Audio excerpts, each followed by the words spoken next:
یو خاص جنتی او خاص واقع الله پاک ذکر کوي دی زینا لکه دی جنت کې چې کله انسانان جنت ته لاړ شي نو دی جنت کې به خلک یو بل نه تپوسونه کوي پوښتنې به کوي او د دنیا ګپې شپې به لګوي یو بل سره نو کله دا چې دی داسې محفل وي د خوراک څښاک نو بیا به کې خبرې اترې مزه کوي داسې په خاموشه خوله خوراک څښاک او ناسته خوند نه کوي نو خبرې اترې به کې د مزې دپاره کوي نو جنتیانو ته چې دا ارس مهیا وي نو خپل منځ کې به ناستي ملګري او بالکل زړه کې به یو بل سره مینه محبت وي نو چا څه په دنیا کې څه عجیبه واقع را پیښ شوي نو هغه واقعه به هم پکې ذکر کړي او کله کله به وایي چې یاره زما یو ملګری و پته نه لګي چې هغه جنت کې به یو که دوزخ کې به د دنیا کې یو کسو دا کار به کوو چې هغه به پته نه لګي کوم ځای کې نو دا خبرې اترې به کوي نو دغه شان یو ورځ به یو جنتي دا تذکره کوي چې یاره زما یو ملګری په دنیا کې او هغه به ما ته ویل چې یاره ته آخرت باندې ایمان لري ته آخرت باندې یقین لري دا خبرې به ما ته کولې چې د هغه به څه شوي د دې واقع چې د مفسرینو مختلف ذکر کړی ده سیوطي رحمت الله علیه دور منصور کې د ابن جریر رحمت الله علیه نه دا روایت چې دی د دې واقع سمجھاوهلو دپاره یو واقع نقل کړی ده هغې کې دا دی چې یو دوه کسانو دواړه پارټنرشپ یو د دواړو پارټنرانو مطلب کاروبار کې شرکت کې و نو دی دغه شان یو کاروبار وکړو چې په هغې کې هغه ته 8000 روپۍ چې دی 8000 دیناره هغه ته منافع وشوه او دوی شرکت په نیمه باندې و 50% نو 4000 دینار یو واغستې او 4000 دینار چې بل واغست نو دی کې د یو کس چې دی په 1000 دینار باندې په هغه 4000 کې په 1000 دینار باندې د ځمکه واغسته نو دا بل ملګری چې دی دا یو نیک کس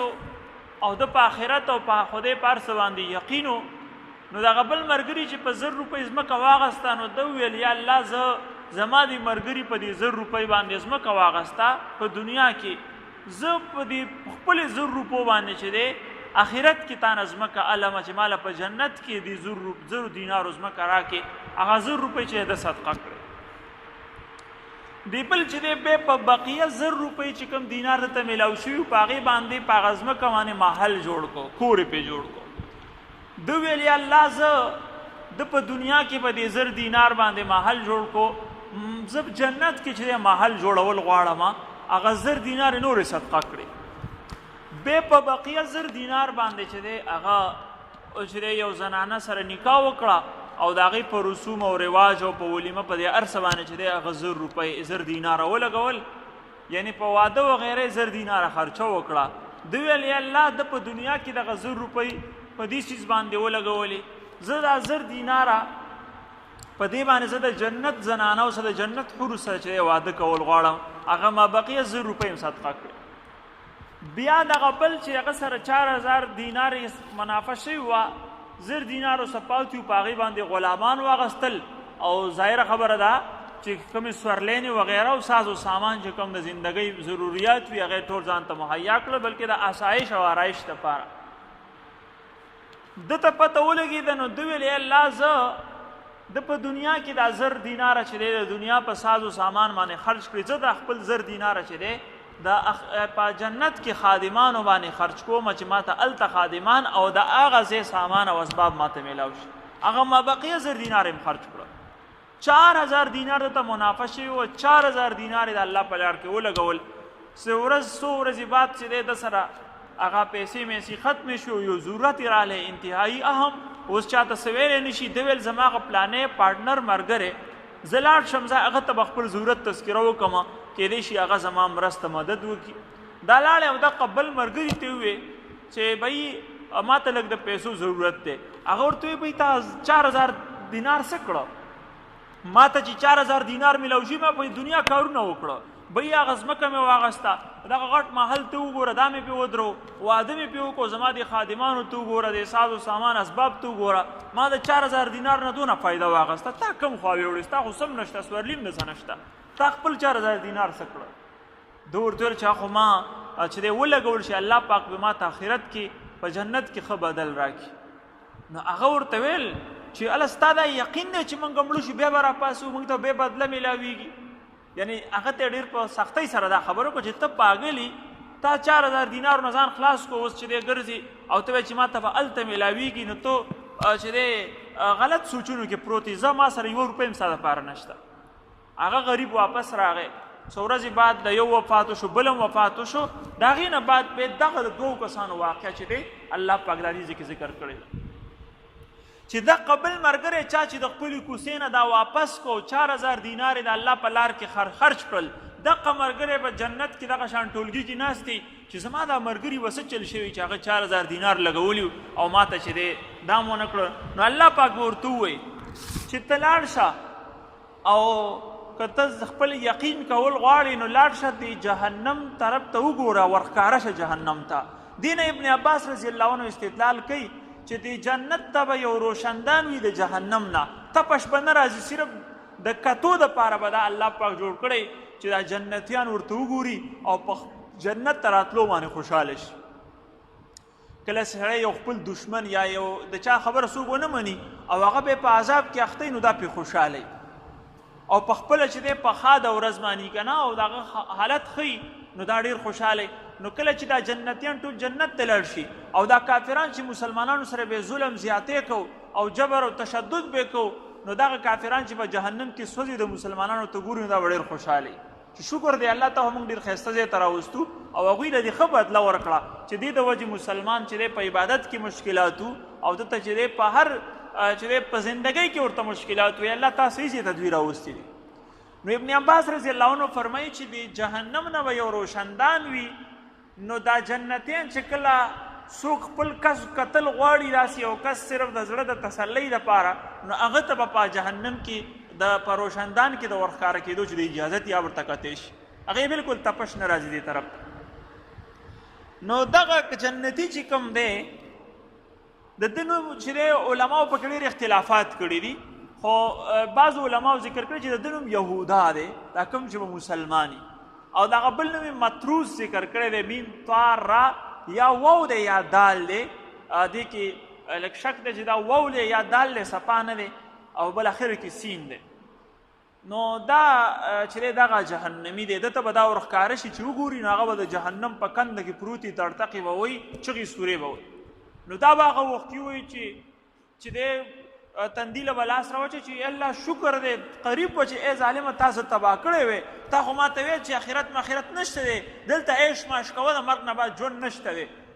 زه خو کېدی شي ستا طرف ته مایل شوی وې خو بس الله را باندې فضل وکړو زه په خپل ایمان برقرار پاتې شوم زما د آخرت عقیده چې دی برقرار پاتې شوه دا د الله په فضل څه وه ګینې نږدې وه تا خو ما سره چې دی پارټنرشپ و تا به ما ته په مخه ویل چې آخرت ماخرت نشته دنیا کې عیش ماش کوه نو الله ما باندې فضل وکړو زه که چېرته لږ هم زما زړه ستا طرف ته مایل شوی و هغه طرف ته اوښتی وې نو نه به زه تاسو په جهنم کې دغه ځای کې پروت وې دا خو د الله فضل وپما چې زه به ستا په چې دی په هغه لار نه کړم او ما ډېر په مشکله تانه ځان بچ کړو خپل عقیده مې چې دی سلامت وساتله. نو دې کې دا واقع مفسرین ذکر کوي د دې دپاره چې دنیا کې په خپل دوستانو نظر ساته بعض اوقات د یو کس سره دوستانه هغه ته پته نه خو پټ پټ هغه کار کړی د ده عقیده چې دی خرابه کړي ته چې داسې کس سره کینې چې د هغه عقیده خرابه ده هغه ستا په عقیده نه دی نو هغه به په هر معامله کې تا ته خپله عقیده رامخې ته کوي او تا ته به نه وایي چې دا عقیده ده بلکې د هغې چې کوم لاندې تارونه دي هغه به ټچ کوي را ټچ کوي او اخره کې به تا د خپلې لار نه واړئ. د غلط صحبت ډېر غلط اثر وي کله چې تاسو د خپلو علماو سره نه کښېنئ او پردو خلکو سره میلاویږئ غلطو عقیدو والا سره نو هغه تا اړول څه ګران نه دي یا دې په اسانه باندې اړئ هغوی سره داسې لار موجود دي تاسو علم نشته او هغه هر څه زده کړي دي نو ظاهره خبره ده چې ته ناپوه یې نو هغه به د خپل لار ته اړئ. کله چې ته د خپلو په هره مسله کې چې ستاسو خبره راځي اعتراض ته د خپلو علماو سره چې کښېنه د هغې نه پوښتنه کوه چې بی د دې داسې خبره ده دا زموږ عقیده او زموږ مسلک مذهب څه وایي نو هېڅکله هم ته نشي ګمراه کېدی. نو دی وجې په خپل ملګرو باندې نظر اچوه ستا ناسته د چا څه ده د هغه عقیده څنګه د هغه اعمال څنګه دي ستا ناسته پاسته د یو بېلمازه سره ده چې هغه د سره لمونځ نه کوي هغه چې دی د سره جومات ته نه راځي هغه چې په اهم عبادتونو کې نه شریکېږي د هغه نور عبادات چې اخلاق کمزوري دي داسې کس څه مه کښېنه وایي د هغه د الله سره تعلق خراب دی تا سره به تعلق څه سم شي د یو کس د الله سره تعلق خراب کړي که نه نو تا سره به د هغه تعلق ته مونځ له راځي ته ورته راځه مونځ له ځو او هغه تا نه پټ شي وایي داسې کس سره ولې کښېنې پاسې که د دې دپاره اوسه میلاویږي چې زه دا مونځ ته راواړم د دې دپاره یو څه کښېنې چې زه نیک لار ته راوړم دا ښه خبره ده خو چې ته تا غلطې ته وانړئ نتیجه اکثر چې د ارزل او د اخذ تابع وي دا چې د اصولیینو یو قاعده ده چې ښه بد راجمع شي که نه نو هغه بد پرې غالب کېږي خو که ته په ځان د یقین دی او دا تا ته پته ده چې زه دا کس چې دی زه مثلا 5 ملګري دي زما دا زه ټول مونځ په ټیم کې راپاسولی شم بالکل ورسره کښېنه غلطې خبرې کوي پردی غیبت کې زه منې کولی شم بالکل ورسره کښېنه نو په دې نیت باندې که څوک کښېني ښه ده خو که ته نشي کولی هلته تبلیغ نشي کولی هغه د غلطو نه نشي منې کولی داسې ځای نه ځان ساته ګینې پټ پټ به ستا کار کړی ستا اعمال به هم خراب کړی او ستا چې دی عقیده به هم چې دی نړولي هر څه به دله خراب کړي په دې وجه باندې دې څیز خیال ساتل پکار دي دې ځای کې دا یو بله خبره مخې ته راغله چې دا کس به وایي بیا اخره کې الفاظ الله پاک ذکر کوي افما نحن بمیتین دا چې کله دا جنتی چې دا خپل ملګری په جهنم کې وویني که نه دا کافر دا خپلې کوڅې نه چې داسې شړلی و بغیر د پیسو او ورته ویل چې زه ستا عقیده دې تا ته مبارک شي او موږ آخرت نه منو دا چې کله په جهنم کې هغه خپل ملګری وویني او دا په خپله جنت کې دی نو دا به ډېر زیات خوشحاله شي دا به وایي الګ اوس مرګ نشته دی نو دا داسې خبره نه ده چې د په مرګ کې شک دی چې جوړې اوس به مرګ راځي دی د ډېرو خوشحالۍ نه وویله چې زه جنت کې یم نو مطلب دا دی مرګ به نه راځي یعنې زه به بالکل اوس په همیشه په جنت کې یم دا به د ډېر خوشحالۍ نه دا خبره د خولې نه وځي افما نحن بمیتین الا موتتنا الاولى هغه یو پیره چې موږ مړ شوي بس هغه مرګ دی ځکه چې مرګ به ذبح کړی شي نه به جنتي ته مرګ راځي نه به جهنمي ته مرګ راځي جنتی چې دی هغه د همیشه په کامیابو کې دی او جهنمي چې کوم دی همیشه په ناکامو او په خساره کې پروت نو دا به ډېر خوشحالۍ نه وایي چې مرګ نشته به زه به همیشه اوس په جنت کې ما په موضوع به مې سري او موږ ته به چې